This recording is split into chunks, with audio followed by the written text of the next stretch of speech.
Hello world, welcome back to the Academic of Life. This is our second session and part 2 of the introduction to academic writing. So if you did not have time to watch our first part, we encourage you to have a look at the first part so that you can keep with what we discussed previously before you start this. And even if you discuss this or maybe you have a look at this, we encourage you to go back and check our first part of the part 1 of Introduction to Academic Writing. Before we move further, we encourage you also to subscribe to our channel and also share with your network so that we can help as many people as possible using their knowledge in academic writing or their writing skills to earn money. So in this part 2, we want to look at the advanced level of the basics of academic writing, and in that case we have our course overview, and the course overview will cover areas such as plagiarism, formatting, and working with writing websites, or the core principles of writing. There should be some disciplines or guidelines that would help us keep in touch or maybe write better paper or even work with academic websites without rubbing shoulders. So the first part that we are looking at is the plagiarism. And in general, plagiarism refers to the originality of your paper. And when you're writing a paper, you're not supposed to copy it from somebody, or part of your paper should not be a copy-paste of somebody's work.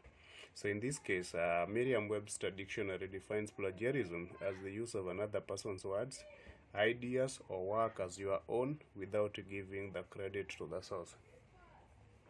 Usually, when you are doing your writing, you need to do some research. And those research can be done over the internet. It can be a book that you've read. It can be a published article or journals, or it can be a report or a website. All those sources or areas that you've gathered information from, you are supposed to credit them. So by crediting means that we reference it or there is an in-text citation so that you acknowledge the work of that person.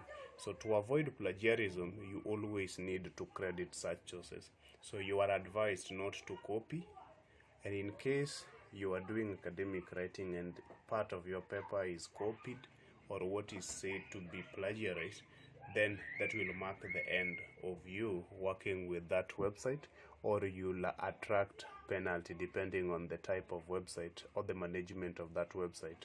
So it is something that is highly discouraged in academic field, and you should not attempt to do or to plagiarize your work. Always credit the source of information so that you be on a safer side. So going further, we look at the types of plagiarism. And the first type of plagiarism is complete plagiarism. Under complete plagiarism, it's where a researcher takes a manuscript or a study that someone else created and submits it under his or her name. For example, you might be given a task to do by either account holder or maybe a student. But instead of you going to do that work originally as yours, you realize there is a similar work that has been done under that topic. So instead of you doing the work, you just take the other person's work or the third party's work and you submit to the student. That will be considered as a complete plagiarism. Another type of plagiarism is source-based plagiarism. Under source-based plagiarism, the researcher references a source that is incorrect or does not exist. That we call it a misleading citation, where you use a citation that does not exist or it is incorrect. It's called source-based plagiarism.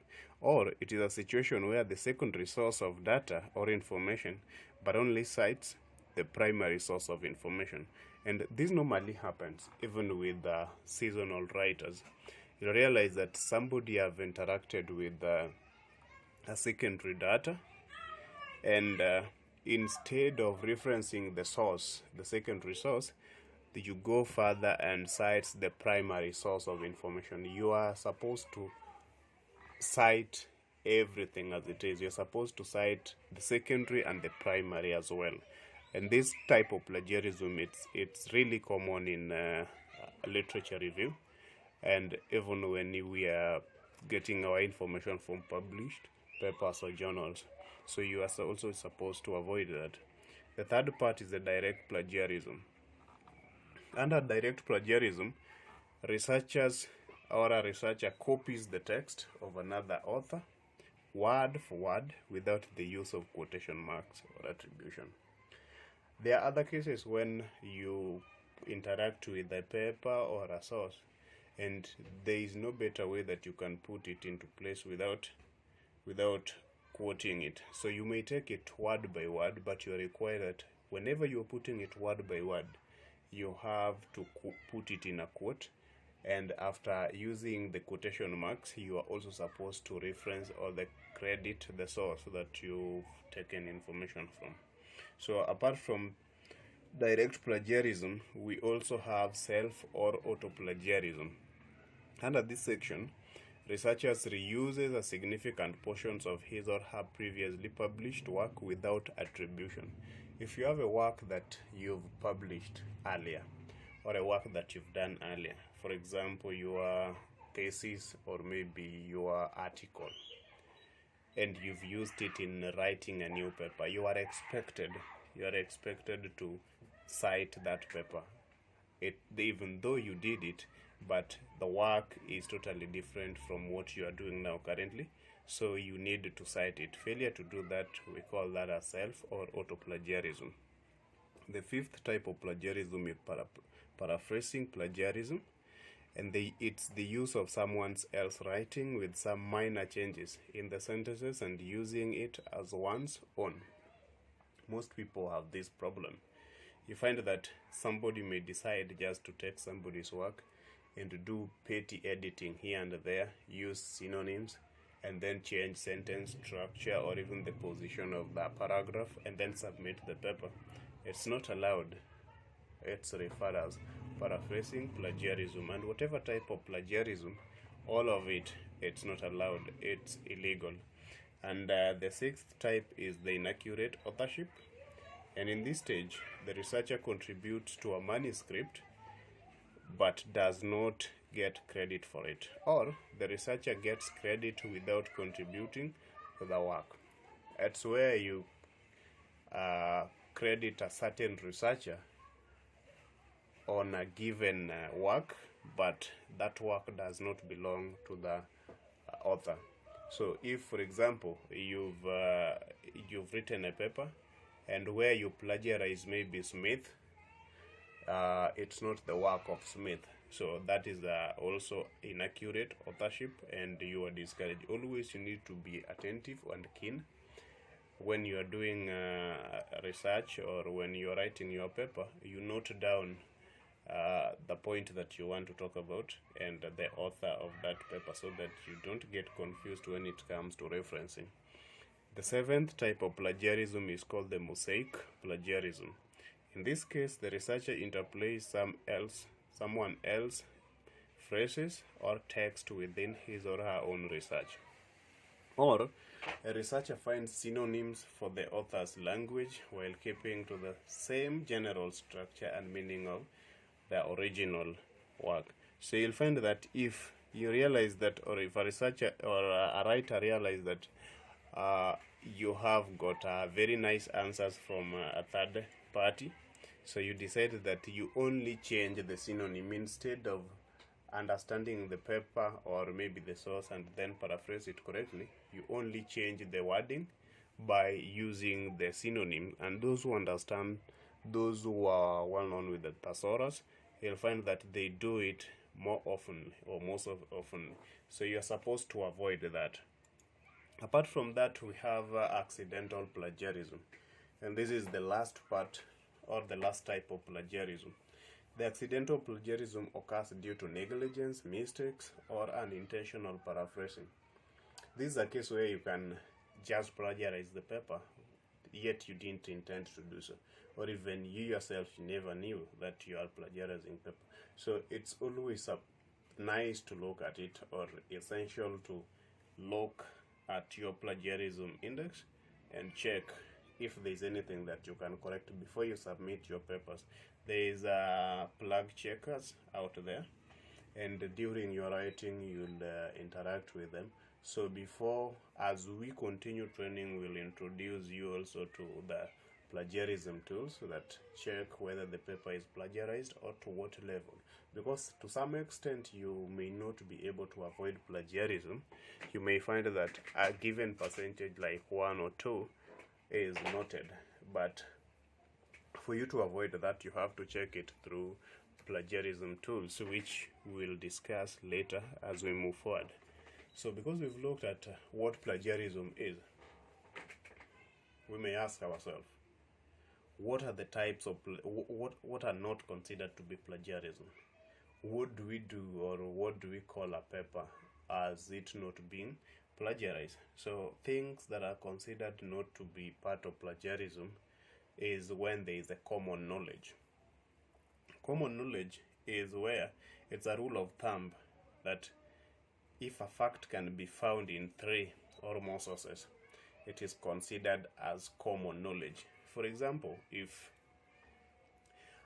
maybe you say that the capital city of a given country,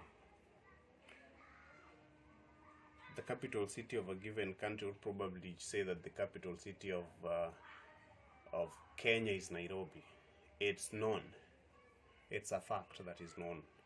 Or when you say that there are probably 7 continents, it's known. It can be found in many areas or in many writings. So there is no way that will be considered as what? As a plagiarism.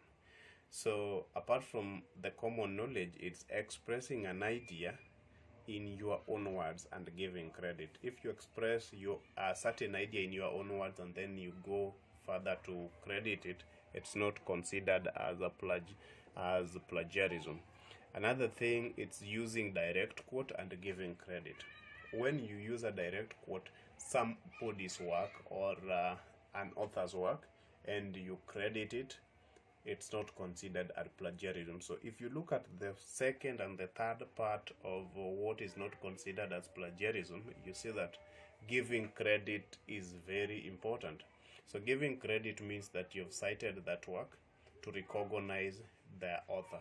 So in any case you do such, it's not considered as plagiarism. Next, we say that when stating a fact and giving credit is also is not considered as plagiarism. Paraphrasing or summarizing and giving a credit not considered as plagiarism. When using multiple paraphrasing techniques at the same time, or the use of credible sources. When you use credible sources except the Wikipedia and blogs, it will not be considered as plagiarism. The Wikipedia and blogs sources are not considered as academic, and you are discouraged from using them. And the other part not considered as plagiarism is when you use the updated information on formatting styles. So apart from that, you are supposed to ensure that anything you do, it's under crediting. You credit the source. Okay, now that we are done with the plagiarism, let us look at the second part, which is formatting. And in formatting, we say that in academic writing, formatting style is referred to as a standard approach for creating an academic paper. The process of formatting style includes things like where the paper's title and author's name will go to, the spacing between lines, and how sources are cited in text, among others. When you talk about where you are going to place your topic, the name of the author, the name of the institution, the date, the type of font that is being used, and the paging or maybe the page number, we talk about the formatting, because we are deciding on how your paper is going to look like. Academic writing works with all the formatting styles. We have standards that are dictating what type of formatting are you going to use, and some of them is APA and MLA, and those are the most popular one. We have the Chicago, we have Harvard's, we have IEEE, and IEEE refers to Institute of Electrical and Electronic Engineering. we have the O Scholar, and the O Scholar belongs to the Oxford School of Law, and based on the instruction or the rubrics or the guidelines that is going to be offered for a certain writing, you'll choose what to use. But in most cases, if it is not specified, you are free to use either APA or MLA. So let us look at the MLA formatting. In MLA, the in-text citations are always put in parenthetical references. That is what we call at in-text citation. Include the author's last name and a page number. For example, when you make that writing, you are always expected to have under MLA that in-text citation appear as John, and then this is the page number. So this is the author, and then this is the page number. There is no comma between the name of the author and the page number. When you are doing your writing in other formatting like APA, we'll have in-text citation different from what we have in MLA. So the second thing also, the page with sources used must be cited as works cited, and it should be placed at the end of the project. Sources are arranged in alphabetical order by the author's last name, regardless of the reference types. So when you are doing your last page, the last page is where we have the works that you've cited or the sources that is being used, and in that case it has a subtitle called, or a title called, works cited.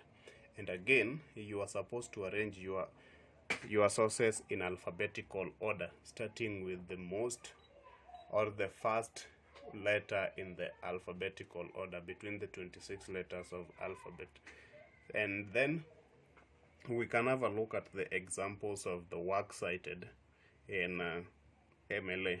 So one of the example, we have Taylor Rumsey.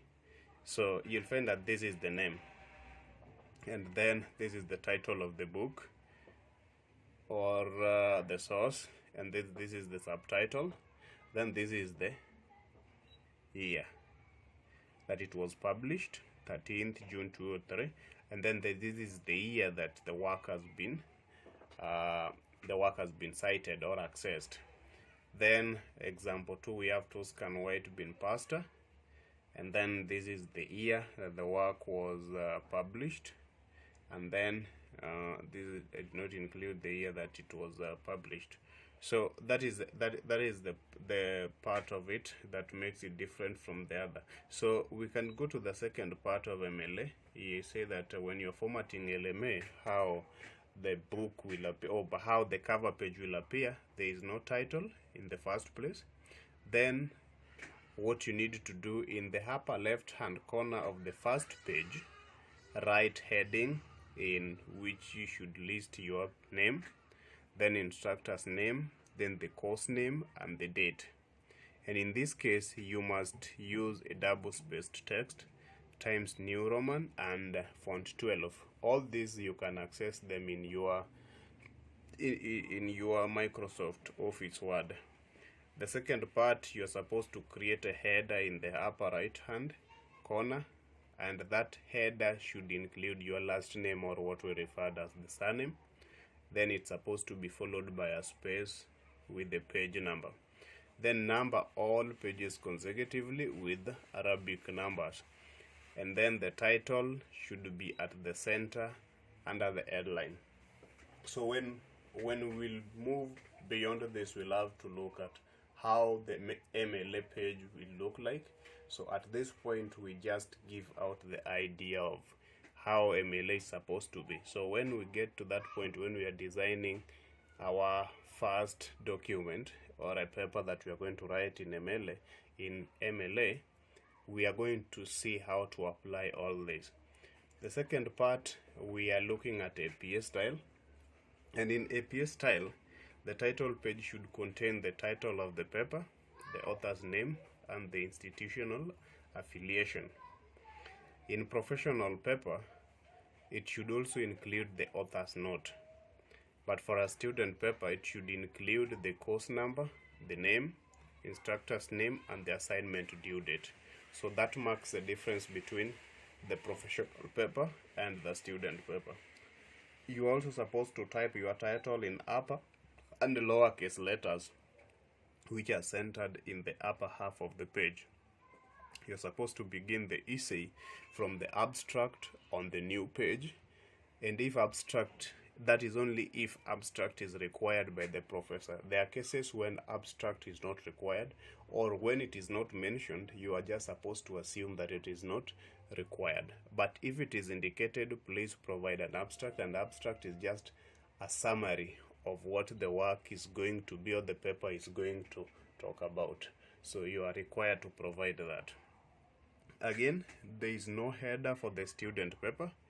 Use capitalized title as a header, then flash right on each page if it is a professional paper. Flashing light means that you're supposed to indent that paper. So as we continue with APA, in-text citation is supposed to include the last name and the year of publication. So for example, here, this is the example of in-text citation, and we say that in-text citation is always in parenthetical arrangement. These brackets here are what we call parenthetical. And the difference between APA and in-text citation is that here we have John, comma, and then the year of publication 2021. In APA, in MLA, it is John, then the page number. So this page number here, the year of publication here in MLA, it will be page number, and MLA has got no comma.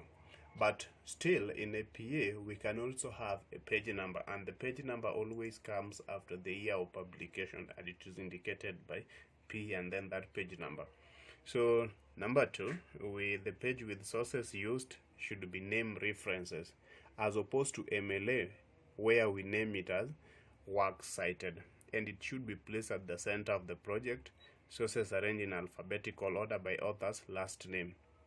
So here, after the references, alphabetical order arrangement is the same with MLA. So apart from that, the examples we can see here, Brown E 2013. In MLA, the year is not there. So in terms of the website, again here we have Tuscan White being pasta and then followed by the year, which is different with the other part.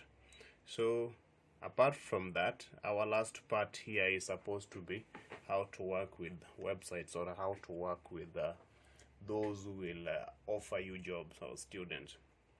So the principles here guiding academic writing is very simple, and these principles must always be observed, because if you don't observe those principles, then it will not be easy for you to work with people or the academic websites. These principles are basically the disciplines, so you have to observe them. First, there must be timely delivery.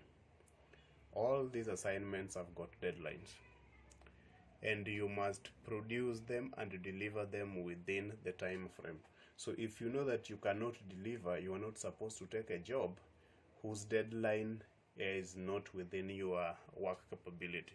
So if you are given a job and the deadline is too short, you are supposed to be honest and say, I'm not able to do this because of the time. But if you're working with a website and you see the deadline is too near, you'll just forget about taking that job and take a job that you can deliver within the good time. Because if you don't deliver within that time, there is a penalty. So to avoid penalty, or even to avoid people refusing to give you jobs, you are supposed to give them or hand over your assignment in time. Again, you're supposed to follow instructions. Ensure that you read and understand all instructions, put them together, and formulate your paper and design it, write it, in which all the instructions are taken into consideration. Third, you are supposed to do a complete original work. Your work must be original, no plagiarism at all. So in any case you are writing a paper, ensure that the paper is original. You avoid plagiarism. And then the last thing is proactive business communication. always be in communication. Be in communication with whoever is giving you the job, give updates, be in communication with the website, ask any query that you need, ask for clarification, communicate about your progress, communicate if there's any problem, or communicate if you'd want to maybe the owner of the job to reassign it because of other issues, but this must be done strictly as early as possible so that you don't cause inconvenience. In any case you fail to observe these four, then working in academic writing will not be easy for you. So guys, we've looked into three things, and these three things are very important. We've looked at what we call plagiarism, we've looked at formatting, and we've looked at how to work with website. So this will mark the end of our second part of this tutorial. Next time we meet, we are going to look at other things, and I believe that from that point it's going to be easy and even interactive, in the sense that we are going to show you how to start writing your paper, how to develop a paragraph, how to get information from the internet and other sources, how to avoid plagiarism, how to do citation in each and every style, if it is MLA, PH, cargo. We are going to look into all of this, and as I promised you, by the end of 1 week, I believe we are going to be somewhere in a scenario where each of you will be able to write his or her own academic paper in good quality. So as we end the class, please remember to subscribe and share everything that we've discussed here. Share the link, share the message, subscribe, and let us grow together. Thank you so much. See you next time. Thank you.